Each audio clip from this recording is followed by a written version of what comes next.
let us turn straight to the business in hand, NHS reform.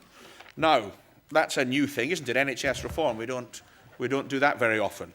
But what I would like to do is just make some opening remarks and comments about the nature of this particular NHS reform. I wrote a very short article to accompany this event in the magazine Public Servant, and the heading that this was given, which I think was vaguely adapted from what I'd said, was radical change or flogging the same old NHS nags. In other words, do the latest plans for the NHS represent completely radical change, or do they take us an incremental step forwards in a direction we were familiar with, or do they take us round full circle? So some commentators have suggested that the white paper, Equity and Excellence, Liberating the NHS, heralds the most radical change to the NHS since 1948. Well, I can see their point. 80% of the budget, give or take, in the hands of GPs, many of whom are not employed by the NHS. So a radical change, that these are going to be new commissioners in a sense that we've never had before, doing perhaps a type of commissioning we've never had before. Others, of course, see the policy as flogging the same old NHS nags around a well-worn racetrack. Now, why would that be a valid point of view? Because that has some intrinsic plausibility as well.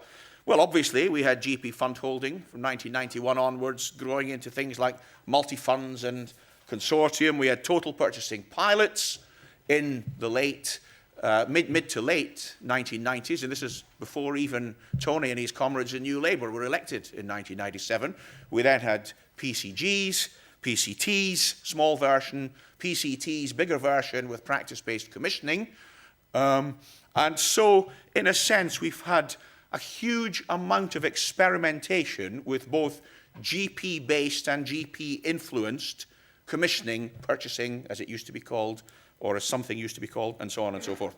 So the question is that the proof of the pudding really will be in the eating, and it'll be up to people in this room, as well as people in the Department of Health, to decide how radical this is. Because I think the government is perfectly sincere in their claim that they want the NHS to be self-improving. Whether that's attainable or not is obviously, as an academic, I'd have to say, we'll await the evidence. But as a person who believes in the NHS, I certainly hope it can become and continue to be, in many areas, self-improving. So, you know, I'm aged 54. I'm a professor of politics as well as health policy. So I'm not a professional cynic, but someone who's been around the block a little bit.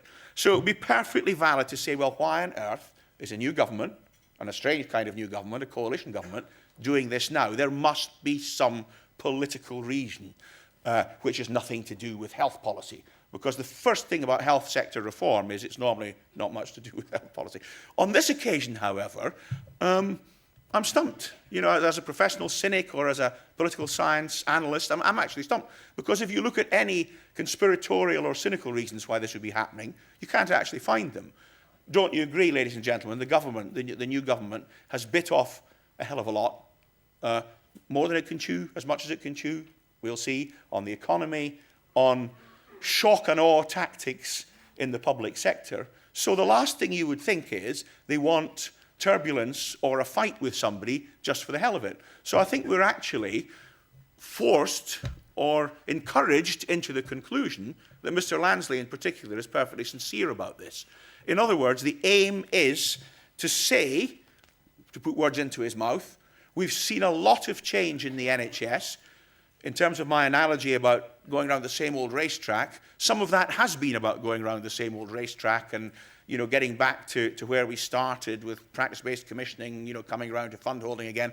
And he's kind of saying, and I can say this as an academic, as opposed to somebody working in the Department of Health, well, we've had a lot of reforms and they might have delivered some good things, but at the macro level, they failed. The PCT reform, not the people who work in PCTs and do commissioning, but the PCT reform has failed, I think, and therefore we're going to have something new.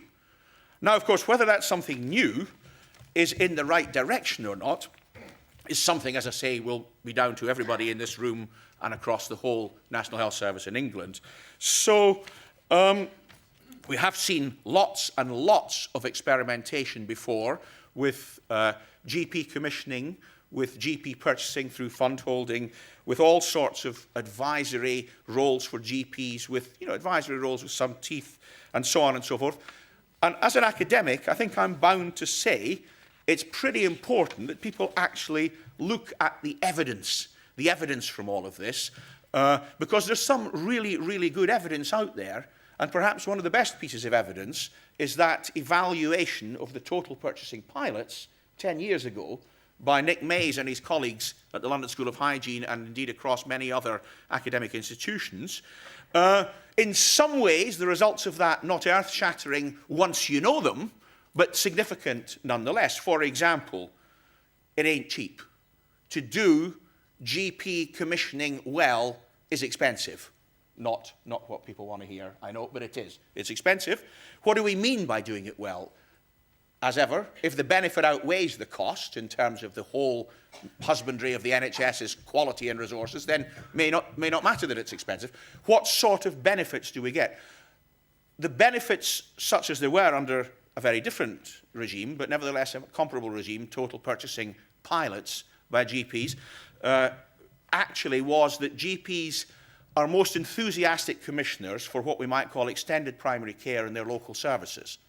So the first question, and it's not a cynical question, I personally would have for the Department of Health is, why is the National Commissioning Board to take that away from them and make them do all the secondary and so on commissioning, which evidence shows they traditionally have not been very interested in doing, or have been interested in doing in a patchy way in different parts of the country. And by patchy, I'm not being insulting. I mean, the whole incentive of these schemes in the old days, total purchasing pilots, was to let these commissioning bodies do what they wanted to do by and large.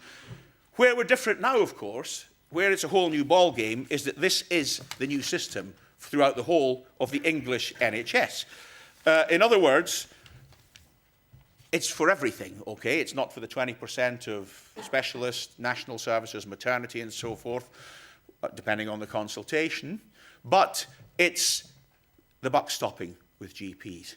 And funnily enough, there's a significant source of optimism there, because when you have split responsibilities or hierarchically organized responsibilities with different actors doing different types of purchasing, commissioning, planning, you name it, you can sometimes have, a lack of clarity or a lack of full-blooded enthusiasm, or to put it more negatively, a lack of awareness that really the buck stops here for everything.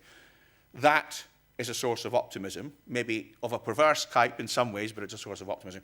Another source of optimism is that doctors are not generally used to being told, dare I say this with David here, by the centre exactly what to do. So what our transatlantic cousins call a kiss-up, kick-down culture is less likely, with clinicians holding real budgets for real things and agreeing things with government. So these are sources of optimism. Sources of worry, on my part, a personal view, but not unique to me. Here, I'll get a bit political now. David Cameron's view of the NHS is that he's very sincerely in favour of it. But the kind of political deal he's done, I guess, with what you might call the right wing of the Tory party is, in return for forcing you to love the NHS, in return, if you like, for that gobful of socialism,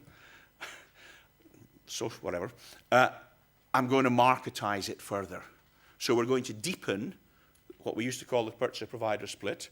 We're going to have a more thoroughgoing market with its market-style economic regulator, the new style monitor. So my concern in that respect is whither integrated care. Now, the last Labour government used to say, if by integrated care you mean old health authorities, they used to be terribly rude about Wales in the last new Labour government. They used to say, that's like doing a Wales. It's just going back to the old system. We need the discipline and rigour of the market. Maybe, maybe not. But whether we do or not, a legitimate question being asked by hospital clinicians is the following. Why, if it's a market NHS where we are only part of a competing provision, not even part of the logo of the NHS under the new system, where commissioners of the NHS, for example, NHS North Staffordshire, that's commissioning, NHS Manchester, that's commissioning, What about the providers?